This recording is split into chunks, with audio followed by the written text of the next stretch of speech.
Passo para o presbítero Rafael, que estará nos trazendo a palavra nessa noite.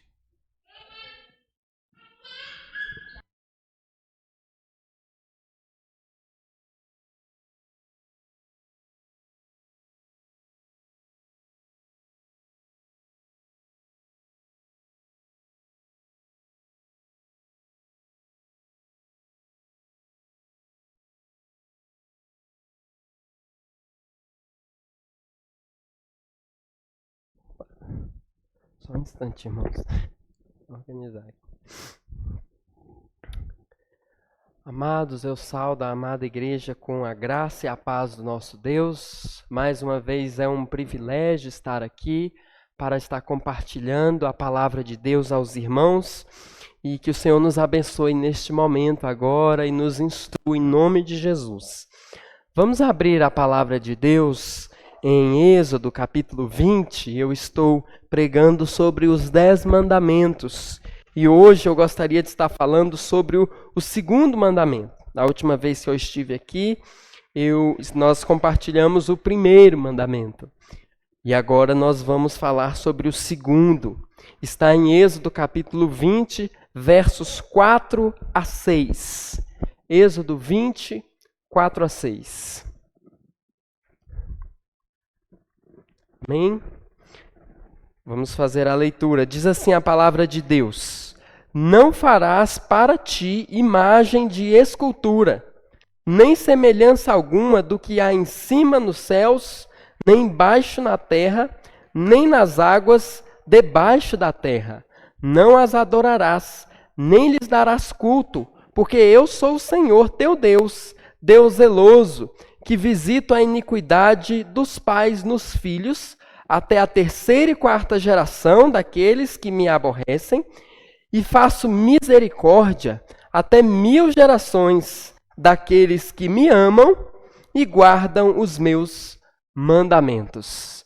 Senhor Jesus, obrigado, Deus, porque nós temos a oportunidade de ler a Tua palavra e agora ela será exposta. Que o Senhor nos agracie, Deus, com o Espírito Santo de Deus para que possamos compreender, para que Ele possa iluminar os nossos corações, para que possamos compreender e entender o que foi escrito aqui. Que o Senhor nos abençoe com a Tua imensa graça, em nome do Senhor Jesus. Amém. Amém. Esse é o segundo mandamento da palavra de Deus que Deus deu lá no Monte Sinai para o povo no Egito. Meus irmãos, uma vez eu li um livro de um título muito interessante. O título é Com Vergonha do Evangelho, quando a igreja se torna como o mundo. Com vergonha do Evangelho, quando a igreja se torna como o mundo. Um livro de John MacArthur. E nesse livro, ele relatou que uma igreja enviou uns membros para Las Vegas, nos Estados Unidos, uma igreja lá dos Estados Unidos, enviou membros para Las Vegas, para eles estudarem, os efeitos especiais, da famosa cidade de Las Vegas. E essa igreja, ela gastou $500 milhão de dólares, não é reais não, é dólar, $500 milhão em um sistema de efeitos especiais capaz de produzir fumaça, fogo, faíscas, luzes de laser. E o pastor terminou um dos seus cultos sendo elevado ao alto por meio de um sistema de fios, até sumir da presença do auditório. Uma cena inusitada. Esse episódio que eu trouxe aos irmãos e tantos outros que acontecem no meio evangélico e na história da igreja, ao longo dos 2000 anos de história da igreja, eles ilustram muito bem o que o segundo mandamento, esse mandamento que nós lemos, exige e o que ele proíbe também. O primeiro mandamento que nós vimos é: não terás outros deuses diante de mim. Não é isso que Deus ensina? Não tenham outros deuses. Vocês só têm um Deus, ou seja, vocês precisam adorar o Deus certo. E só existe um único Deus. O Deus correto é o nosso Deus. Isso é o que ele ensina no primeiro mandamento. Mas no segundo mandamento, ele nos ensina que não basta adorar só o Deus certo, mas é adorar só o Deus certo da forma certa. É adorar o Deus correto da forma correta. O Deus verdadeiro exige uma adoração verdadeira. É isso que ele ensina no segundo mandamento. Deus sabia, meus irmãos, que esse povo de Israel, eles estavam vindo do Egito. E lá no Egito eles não passaram, não foi uma semana lá de férias no Egito, não foi um mês, não. Foram 400 anos. 400 anos no Egito, muitas gerações, muito tempo, mais de uma vida. E Deus sabe que lá no Egito, aquele pessoal adoravam deuses, muitos deuses falsos, que eram adorados por meio de imagens, por meio de desenhos, estátuas. E o povo ficou vendo isso, e não ficou vendo isso 1 mês, 2 meses, não. Ficou vendo isso 400 anos. E mais, eles estavam indo para uma terra em que o pessoal que morava nessa terra também adorava deuses com estátuas, com imagens. Deus conhecia o coração deles, Deus sabia a inclinação deles, né? Deus aqui, quando ele estipula esse mandamento, ele está dizendo que Deus não quer que o seu culto seja estipulado por padrões humanos e carnais, como os egípcios faziam, né? E os cananeus também. Eles fazem, mas o povo de Deus não vai fazer. Deus não quer ser adorado do jeito que os idólatras adoram os seus deuses. Da mesma forma, meus irmãos, Deus sabe que o nosso coração, ele é inclinado à idolatria. O nosso coração, infelizmente, ele é inclinado à idolatria. João Calvino, ele disse que o coração do homem é uma fábrica de ídolos. Está produzindo ídolos constantemente e às vezes até no culto. Até no culto, uma fábrica de ídolos. E hoje, meus irmãos, nós vivemos numa era, a era do humanismo. A era em que o homem tem que ser colocado no centro. A era que eu tenho que agradar o homem e não a Deus. Nós vivemos nesse tempo. A igreja está enfrentando esse período na história. O período em que o homem é colocado como prioridade e não Deus. É isso que nós vivemos. E Deus sabe muito bem disso. E por isso é Ele que determina como deve ser a sua adoração. E não o nosso coração, que é enganoso e desesperadamente corrupto, como disse Jeremias no capítulo 17. Então, meus irmãos, chegando aqui no verso 4, para expor esse breve texto, Deus está proibindo o povo de fazer imagem. Não façam imagem de escultura de nenhuma criatura, seja ela no céu, na terra ou embaixo da terra. Vocês não vão fazer imagens. Não é para fazer imagens do sol, da lua, das estrelas, dos anjos, ou na terra, né, dos animais, do ser humano, nem nas águas, embaixo da terra, nos peixes, os bichos do mar. Então Deus está falando, não faça imagem de escultura dessas coisas. Antes de falar o que Deus está dizendo, eu quero falar para os irmãos o que Deus não está dizendo. Deus não está dizendo que a gente não pode fazer arte, desenho, escultura, pintura. Deus não está proibindo as pessoas de fazer arte aqui, não. Deus não está dizendo não sejam artistas, não façam desenhos, não façam estátuas. Não é isso que Ele está proibindo. Porque se você ir no verso 5, você vai entender. Não as adorarás, nem lhes darás culto. Então a proibição aqui é produzir imagens para adorá-las. Então Deus está deixando isso claro. Não adore essas imagens, não dê culto. Ou seja, o que é proibido aqui é a produção dessas imagens para serem adoradas. O povo de Deus estava proibido de fazer imagens e escultura para adorar a elas, se prostrar diante delas. E o Deus também está proibindo o povo de representar a Deus por meio de uma imagem. Deus não quer ser representado por meio de uma imagem que represente a Deus. Porque eu não posso pegar um Deus que é eterno e invisível e representar esse Deus em uma imagem que é limitada e visível. Nós não conseguimos representar a Deus em uma imagem. É impossível. Então, não façam isso. É isso que ele está dizendo. Perceba que ele está dando aqui as diretrizes para o seu culto. Primeira coisa, o culto não vai ter adoração de imagens e vocês não vão representar o Deus de vocês com imagens. Os egípcios faziam isso, os cananeus faziam, mas o povo santo de Deus não vai fazer, porque Deus é eterno e é invisível. E é engraçado porque se Moisés quisesse atrair pessoas para o culto a Deus, era só ele representar a Deus com imagem. Se ele quisesse atrair as pessoas para o culto a Deus, era só ele fazer uma imagem de Deus. Afinal, o povo ficou 400 anos vendo imagens. Esse era o perfil. Era isso que eles gostavam. Era isso que eles iam. Então, se Moisés quisesse atrair o povo, era só ele fazer uma imagem, né? Porque era isso que o povo estava acostumado a ver. Mas a ideia não é agradar o homem aqui, e sim obedecer a Deus, né? E muitas vezes as igrejas elas sentem tentadas a fazer a mesma coisa, mas num contexto diferente. Trazer elementos do mundo, de coisas que o pessoal do mundo está acostumado, e trazer para dentro da igreja com o objetivo de atrair e atrair com coisas do mundo e não com o evangelho. O que deve atrair é o evangelho, é o chamado do Espírito Santo, porque quem perdoa, quem regenera é Jesus, e a mensagem de Cristo é suficiente.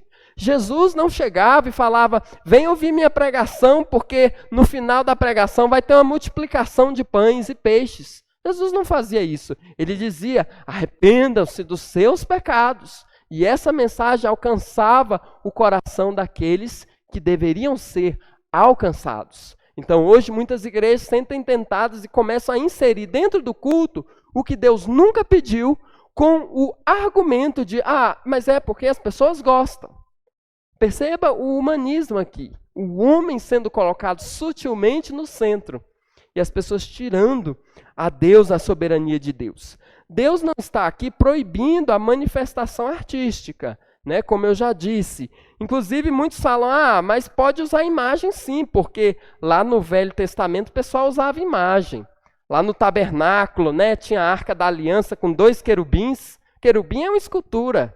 Lá na cortina do templo, tinha desenho de querubim, era imagem. E realmente, no Antigo Testamento tinha imagens lá no templo. Só que essas imagens não eram adoradas e ninguém ficava orando e suplicando nada para essas imagens. E vou além, não tinha nenhuma imagem representando a Deus. Nenhuma imagem. Então esse argumento de que, porque no Antigo Testamento usava imagem, não é válido, porque eles tinham as imagens lá que Deus pediu para colocar e eles não oravam, nem suplicavam nada para essas imagens. Deus não pode ser representado em imagem, meus irmãos, porque Deus é um Deus eterno e Ele é invisível, Ele é espírito e uma imagem é visível. Então nós não podemos.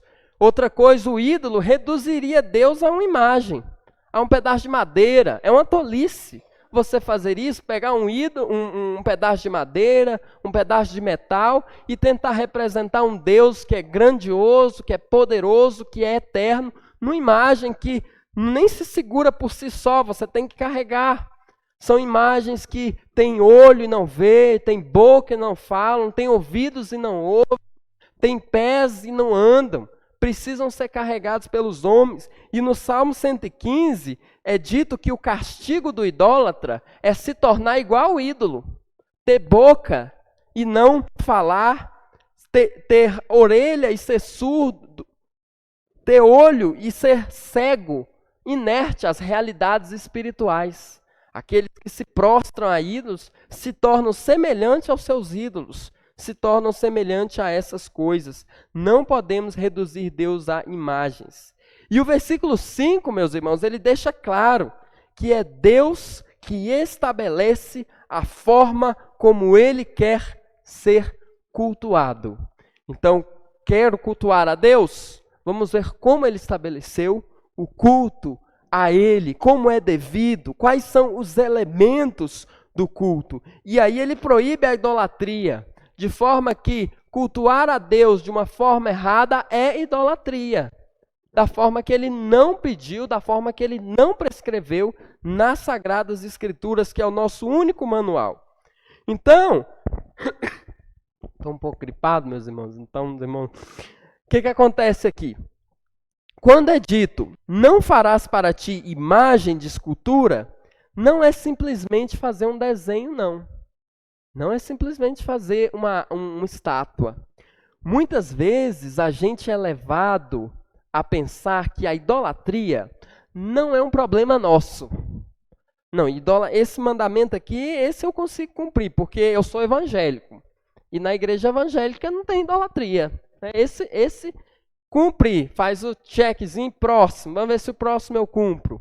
E assim vai. Às vezes a gente acha que a idolatria é um problema dos outros.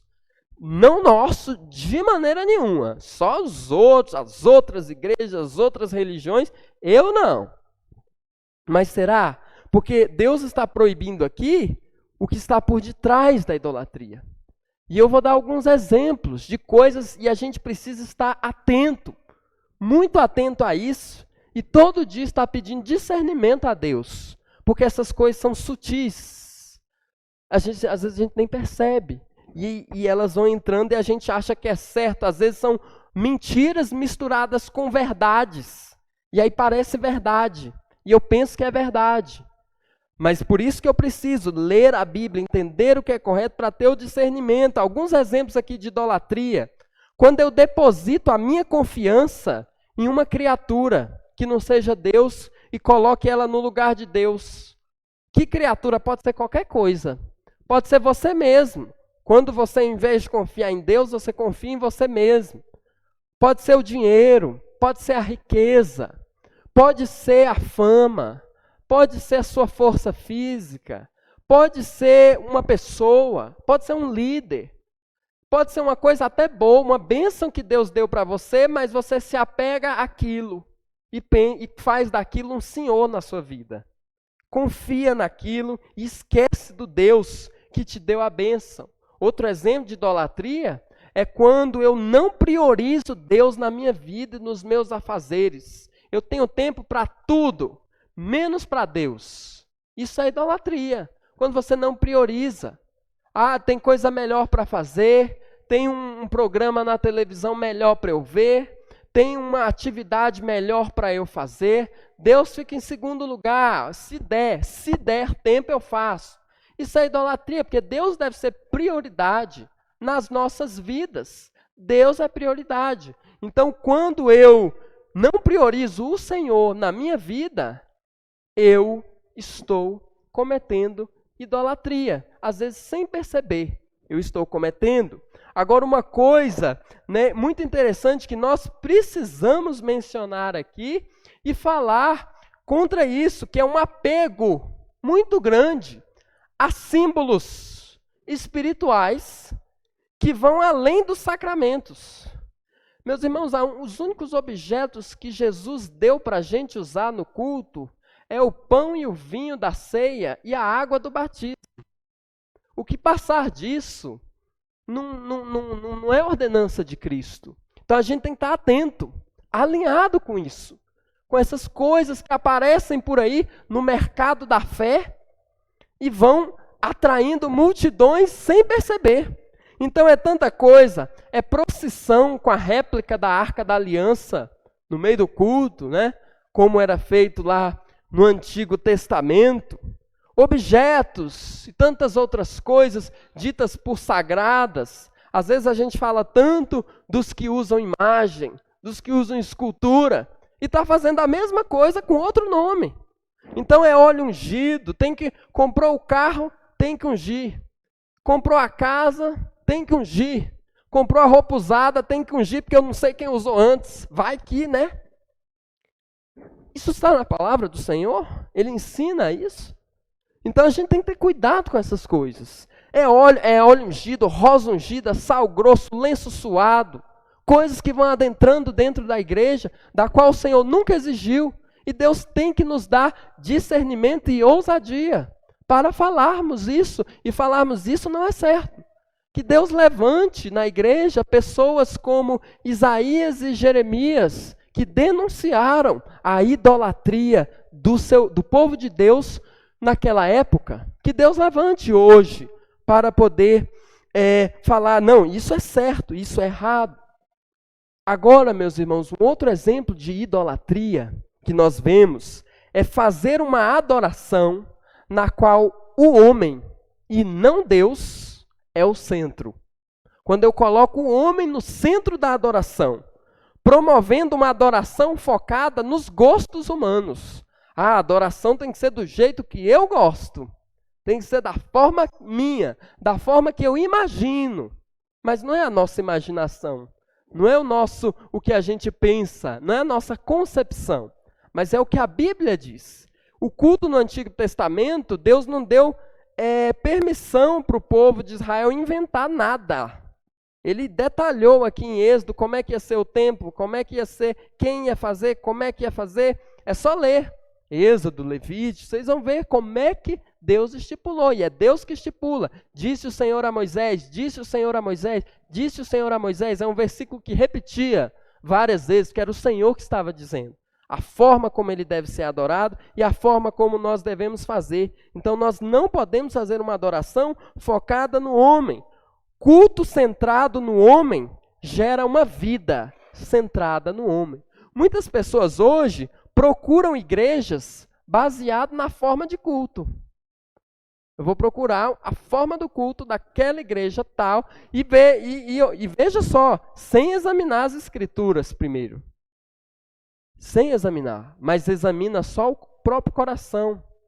Coração que muitas vezes é inclinado à idolatria, inclinado a coisas erradas. Jesus disse à mulher samaritana, Deus é espírito, e importa que os seus adoradores o adorem em espírito e em verdade. Quando Deus diz para não fazer imagem de escultura, Ele está dizendo que Ele não quer que os israelitas usem essas coisas que eles estavam acostumados a ver e trazendo para o culto a Deus. Ah, mas a gente ficou 400 anos vendo isso, mas agora não vão fazer, porque agora vocês vão adorar o Deus vivo. Eles ficaram 400 anos vendo essas coisas, mas o Deus agora que se revelou a eles no Monte Sinai, não aceita esse tipo de coisa. Então ele vai dando as regras para o seu culto. A adoração é em espírito e em verdade. O culto deve ser conforme a natureza de Deus em espírito e conforme a sua revelação em verdade. E nós precisamos nos atentar para isso. E ainda no versículo 5, Deus nos explica por que desse mandamento. Ele explica por quê. Não farás para ti imagem de escultura, nem semelhança alguma, né? Não as adorarás, nem lhes darás culto. Por quê? Porque eu sou o Senhor. Essa palavra Senhor aqui é a mesma palavra que aparece lá no versículo 2, em que ele diz, eu sou o Senhor teu Deus, que te tirei da terra do Egito.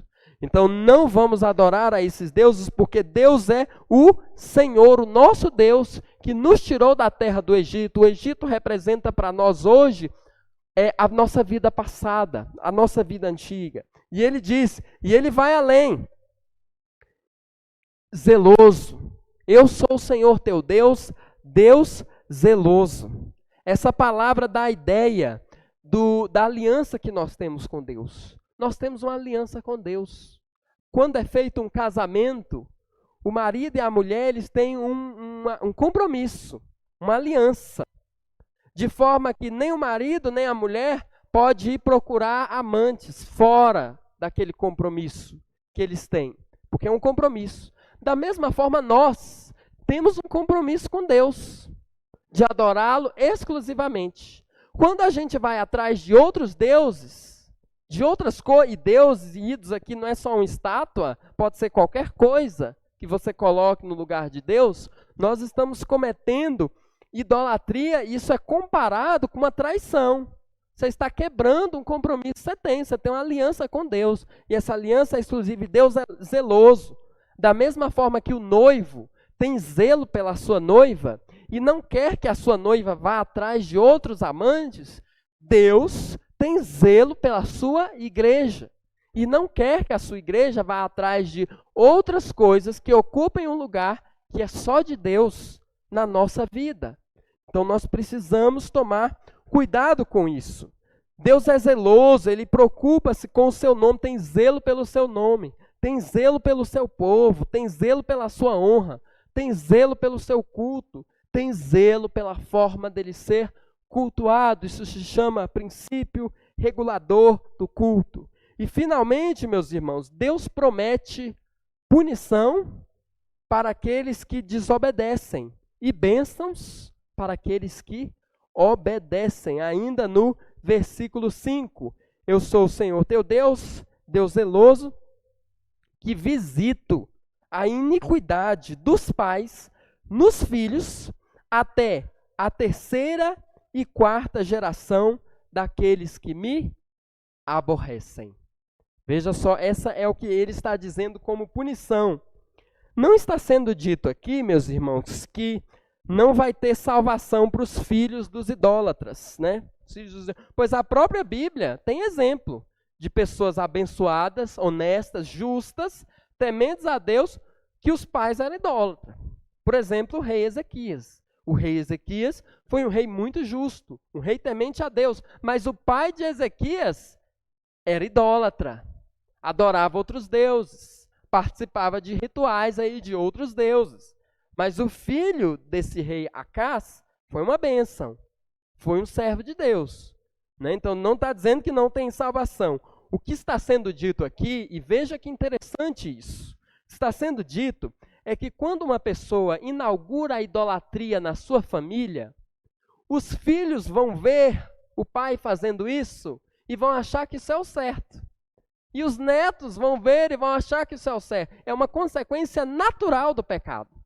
Por isso que ele diz, visito a iniquidade dos pais nos filhos até a 3ª e 4ª geração. 3ª e 4ª geração, porque as famílias viviam lá em clãs. Então era possível no mesmo clã ter lá a 1ª, a 2ª, a 3ª e a 4ª geração. Então os netos, os bisnetos viam o mau exemplo e tornavam a repetir. Então Deus está falando, cuidado. Se você está querendo fazer idolatria, cuidado, porque os seus filhos vão ver isso. E existe uma grande chance deles repetirem isso. Isso ser continuado, porque o que o pai faz é o certo. A criança pensa assim. O que os pais fazem é o certo. Uma vez eu estava com a criança e eu fui colocar um filme de Moisés para ela na televisão, né? E os pais dessa criança pertenciam a uma igreja. E aí eu fui colocar o filme de Moisés. Na hora que eu fui colocar o filme, ela tomou o controle da minha mão e falou, esse filme é da minha igreja? Tá na minha igreja? Aí eu falei, ora, esse filme é da Bíblia. Se sua igreja usa a Bíblia, então é na Bíblia. Aí ela correu para o quarto da mãe dela, pegou a Bíblia e queria que eu mostrasse onde é que estava na Bíblia essa história de Moisés para pôr o filme, senão ela não ia deixar eu colocar o filme. Veja que o filho vê o exemplo, né, dos pais, né? Ele é influenciado. É isso que Deus está dizendo aqui. O filho então, se alguém inaugura o mau exemplo na família, existe uma grande chance dos filhos continuarem. Então, sem influenciar, toda a família vai ser afetada. Moisés deixa claro que os filhos não vão ser punidos pelos pecados dos pais. O pai cometeu o pecado, o filho vai ter que responder, o filho que vai ter que ser preso. Não. Ele diz isso em Deuteronômio 24:16. Mas os filhos, eles sentem o impacto da violação da lei. Os filhos sentem esse impacto, né? Então, filhos criados nesse ambiente incorporam e depois praticam idolatria semelhante. É isso que está dizendo. Existe uma grande chance disso acontecer. Também, meus irmãos, acontece que muitas vezes muitos acreditam que nós herdamos as maldições dos nossos antepassados e que precisamos fazer cerimônias para quebrar essas correntes de maldição, né, uma maldição hereditária, e usam, dentre outros, esse versículo para ensinar isso. Mas a Bíblia ensina, meus irmãos, o seguinte, que se um filho teme a Deus e não segue o caminho do pai, não segue o caminho do pai ímpio, então aquilo é quebrado nele. Não precisa fazer cerimônia de quebra de corrente, de quebra de maldição hereditária, porque o próprio Jesus já liberta. Se o filho não vê o mau exemplo do pai e diz, eu não vou seguir isso não, eu vou para Jesus, Jesus já quebra, Jesus já liberta, Jesus já dá a libertação, basta a conversão. Quando Paulo pregava lá para os idólatras, ele não fazia culto de libertação, de quebra de maldição, ele pregava a Cristo, e quem se convertia era convertido e liberto, e aí ele ia pregar em outros lugares, porque Cristo é suficiente. A conversão em Cristo é suficiente. O sangue de Jesus é poderoso. Lá em Ezequiel 18, versos 20 a 21, diz, mas dizeis, por que não leva o filho à iniquidade do pai? Porque o filho fez o que era reto e justo, e guardou todos os meus estatutos e os praticou. Por isso certamente viverá. A alma que pecar, essa morrerá. O filho não levará a iniquidade do pai, nem o pai a iniquidade do filho. A justiça do justo ficará sobre ele, e a perversidade do perverso cairá sobre este. Então é isso que está ensinando. A conversão a Cristo anula quaisquer maldições na nossa vida, qualquer coisa. Ele tira. Aliás, nós herdamos o pecado de Adão. Mas no momento que a gente aceita Jesus, nós somos libertos disso. E já nenhuma condenação há para aqueles que estão em Cristo. Cristo é suficiente. Cristo nos resgatou da maldição da lei. Ele nos resgatou, Ele nos livrou para que a bênção chegasse até nós. Então, eu não preciso ficar procurando e pensando o que meu avô, o que meu pai fez, né, para ver se tem alguma coisa para me quebrar. Não precisa disso. Precisa aceitar Jesus, que Ele livra, que Ele liberta, que Ele tira. Basta a conversão. Por quê? Porque Jesus Cristo é suficiente. O mandamento é concluído no verso 6, em que Deus promete abençoar aqueles que o amam e o obedecem. Ele diz, e faço misericórdia até 1000 gerações daqueles que me amam e guardam os meus mandamentos. Está em Êxodo 20, versículo 6. Perceba aqui que a misericórdia de Deus é mais ampla do que a sua punição.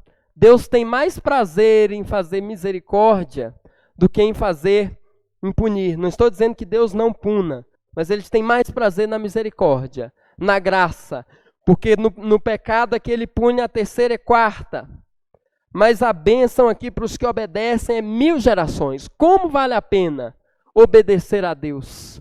Como vale a pena guardar os mandamentos de Deus? Como vale a pena? Deus, Ele é bondoso e promete uma grande bênção para os que obedecem ao mandamento.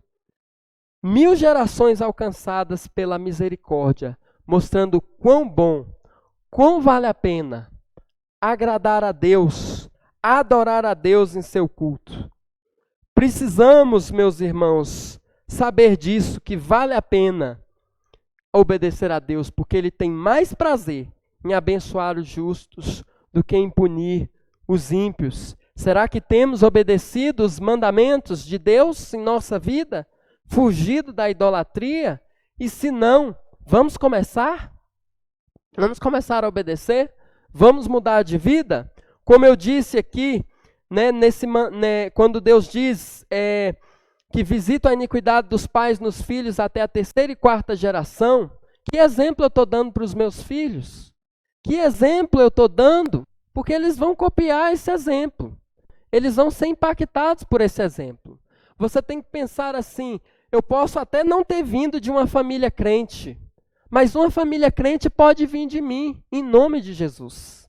É isso que nós temos que pensar, porque Deus restaura e Deus quebra qualquer coisa se eu começar a fazer a justiça e abandonar a iniquidade. Então, quando ele diz que visita a iniquidade dos pais nos filhos, é porque os filhos vão ver o exemplo. Vão ver. E vão querer copiar. Porque ele acha que o pai está sempre certo. A criança pensa que o pai e a mãe estão sempre certos. Então, eles vão querer imitar e copiar. Que exemplo eu estou dando? Será que eu estou construindo uma geração que vai ser abençoada? Ou eu estou dando um mau exemplo? Inaugurando idolatria em minha família? Concluindo, meus irmãos, nós somos servos de Deus, um Deus que é zeloso, Ele tem zelo pelo seu nome e pelo seu culto. Precisamos nos esforçar para não inserir em seu culto a idolatria. Deus é um Deus eterno e nós não precisamos mexer com idolatria. Nós, meus irmãos, não podemos nos achegar a Deus por meio de imagens. Mas Deus se aproxima de nós por meio da imagem lícita, que é Jesus, chamado de a imagem do Deus invisível. Colossenses 1:15. Ele é a imagem do Deus invisível que ele usou para... Nós não aproximamos de Deus com imagens, mas Deus usa licitamente Jesus Cristo, visível, para se aproximar de nós, que é chamado Deus conosco. Ele é a expressão exata de Deus, e quem vê a Ele, vê o Pai. A expressão exata de Deus, a imagem do Deus. Enquanto servos de Deus aqui na terra, meus irmãos, nós apenas ouvimos a sua palavra, como o povo no Sinai. Lembra do povo do Sinai? Eles apenas ouviram a voz de Deus. Eles não viram um rosto, não viram uma figura, eles só ouviram. Hoje nós só ouvimos a palavra de Deus. Nós só ouvimos. E naturalmente temos o desejo de ver a Deus. Existem até músicas, evangélicas que falam, quero te ver, expressando o desejo de ver a Deus. Mas, e nisso muitos caem na idolatria, querendo coisas visíveis, coisas palpáveis, coisas que elas podem ver, enxergar, tocar. Por isso tantas coisas aí que eu mencionei anteriormente, no culto, querendo ver. Mas, meus irmãos, vamos nos manter firmes, ouvindo, como o povo no Sinai, ouvindo, sem ver ainda. Porque um dia poderemos ver a Deus plenamente. Nós veremos a Ele.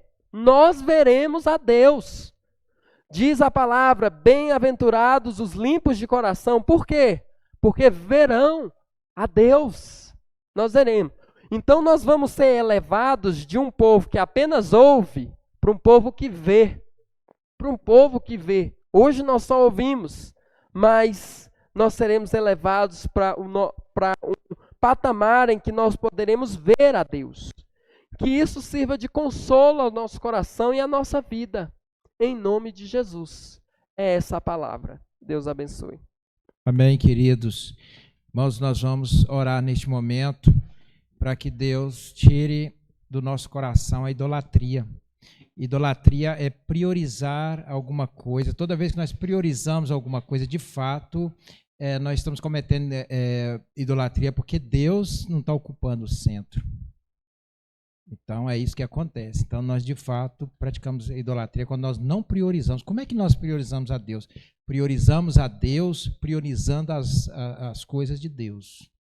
Priorizando a igreja, a oração, a leitura da palavra. É assim que nós priorizamos Deus. Quando nós priorizamos outra coisa, significa que aquilo é mais importante. O que nós priorizamos? Nós temos uma escala de importâncias na nossa vida. Não é que nós não temos tempo. Eu não tenho tempo de tal coisa, não é isso, eu tenho tempo de tudo. Se eu não tenho tempo de tudo, eu vou montar uma escala de prioridades. Aí é que está a questão. Não existe, não use mais essa frase que você não teve tempo para buscar a obra de Deus. Diga, eu tenho outra coisa mais importante, porque automaticamente, nós montamos a nossa escala de prioridades. Então, aquilo que é mais importante, automaticamente nós colocamos e vamos fazendo de uma forma organizada. Então, diga, eu sou idólatra, eu tem algo que é mais importante. Então, eu vou montar minha escala aqui, como o presbítero colocou. Então, se der tempo, ele vai ficar lá atrás, porque ele não é o meu ídolo. Eu tenho outra coisa que é mais importante. E estou dizendo isso para todos nós, e é por isso que nós vamos nos colocar em pé e vamos pedir a misericórdia de Deus, que Ele tire de nós a idolatria, o ídolo, a coisa mais importante, que não seja Ele que tem que ocupar o primeiro lugar, que possamos montar a nossa escala de prioridades de forma correta, colocar Ele em primeiro lugar, e aí a gente vai, não é, montando aí da forma que a gente quiser, desde que coloquemos Ele como a primeira coisa na nossa vida, a prioridade, para nós não colocar outra coisa, que aquele espaço lá não pode ser ocupado. No momento em que aquele espaço é ocupado, aquilo é um ídolo, se tornou um ídolo. No momento em que qualquer coisa for ocupada, aquela ordem, na ordem só tem a partir do segundo lugar. Você vai organizar a sua ordem de prioridades, então só tem o segundo, não existe o primeiro, porque o primeiro já está preenchido. Não existe primeiro lugar na escala de prioridade, porque ele tem que estar preenchido. É a partir do segundo. A partir do segundo, na escala, você vai montar a sua prioridade, se não quiser ser idólatra. Senhor, nós ouvimos a Tua palavra que nos exortou, que nos advertiu, que nos consolou ao mesmo tempo, porque a Tua palavra é assim. Ela consola, ela orienta, ela alimenta, e ela não deixa de nos orientar, de nos desafiar, ó Deus, de nos despertar, de nos disciplinar. Nós somos até disciplinados pela Tua palavra, e que seja assim mesmo, que a Tua palavra seja viva e eficaz. Ela é viva e eficaz, mas que ela seja assim na nossa vida, que ela surta efeito, que ela seja eficaz na nossa vida, porque ela já é eficaz por si só, mas que nós possamos recebê-la para que ela surta efeito, Senhor. E nós, nessa noite, estamos refletindo sobre essa questão tão importante, Senhor, de idolatria, de ídolo, e aprendemos que ídolo é idolatrar, ser idólatra é colocar alguma prioridade que não seja o Senhor, uma prioridade nas nossas vidas. Mas que o Senhor nos liberte, que o Senhor tenha misericórdia de nós, Senhor, que não permita e que não venhamos a pensar, como foi dito, que idolatria é apenas fazer uma imagem e adorá-la, mas idolatria é qualquer coisa ocupar o teu lugar, que é o primeiro nas nossas vidas. O Senhor tem misericórdia de nós, nos ajude. Nos dê, Senhor, uma semana abençoada para nós, para os nossos familiares, para a família aqui da fé. A maioria dos irmãos estão viajando, nós estamos no mês de recesso, de férias. Ó Deus querido, e que o Senhor esteja abençoando esse período, aqueles que vão, aqueles que vêm, ó Deus, guardando eles. Oramos pela nossa irmã Hélia, o presbítero Marcos Elias, ó Pai. O Senhor os abençoe na sua viagem, na sua ida e na sua volta, Deus. No momento que eles estiverem ali, que eles possam ser abençoados, ó Deus. Amado, nós oramos pelos os demais que vão viajar, por mim, pela minha família. Eu te peço também que vamos, ó Deus, fazer uma pequena viagem, ó Pai, na próxima semana, que o Senhor esteja nos guardando, nos abençoando, possamos estar aproveitando para revigorarmos as nossas forças e voltar, ó Deus, com toda a alegria, com toda a motivação, para continuarmos na obra do Senhor. Nós te agradecemos por este culto, por essa palavra, por esse louvor e por tudo que foi realizado aqui, e oramos em nome de Jesus. Amém e amém. E agora, amados, que a graça preciosa do Senhor Jesus, o amor eterno do Pai, e o conforto e a bênção e a alegria e a presença confortadora do Espírito Santo esteja com todo o povo do Senhor, toda a igreja na terra e com essa pequena parte aqui também. E nós pedimos isso em nome do Pai, do Filho e do Espírito Santo de Deus. Amém e amém. Podeis sentar, queridos.